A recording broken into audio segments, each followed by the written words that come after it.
Bonsoir, l'invité du lundi vous propose une rencontre avec Marc Chinal. Marc Chinal était un candidat de la décroissance.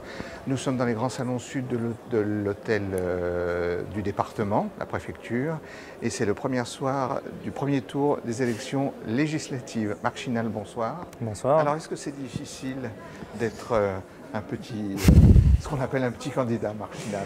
Oui, évidemment, c'est très difficile, point de vue débat, tout simplement. C'est-à-dire que même quand on a des circulaires, des bulletins de vote, des affiches, eh bien, ça ne suffit pas pour être pris au sérieux par les médias.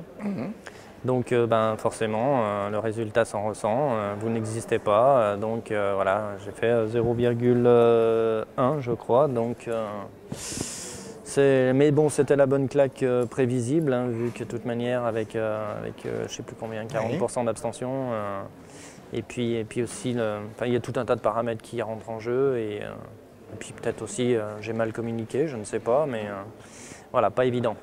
Est-ce qu'on est dans une période où les gens sont très ouverts à toutes les idées nouvelles, ou est-ce que vous avez senti peut-être quelque chose comme une fermeture des esprits? Ça, c'est sûr que la fermeture des esprits est réelle. C'est-à-dire que déjà, point de vue élection, on nous a tellement bassinés avec les présidentielles, pour quelqu'un qui en plus n'a pas vraiment de pouvoir, parce que ceux qui ont vraiment le pouvoir, ce sont les députés.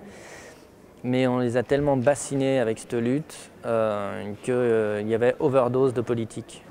Vous attendiez à quoi en témoignant avec votre candidature? Vous attendiez un espèce de petit effet de miroir, des gens qui répondent à Le but, vos c'était quand propositions? même de tester les choses. Bon, alors évidemment, j'ai essayé de faire les choses bien, justement avec des circulaires, des bulletins, tout ce qu'il faut. Mais c'est vrai qu'on part de très très loin pour les idées à la fois de décroissance, qui ne sont évidemment pas supportées par tout ce qui est média, qui vit de publicité, donc forcément ça leur va pas, ce genre de discours.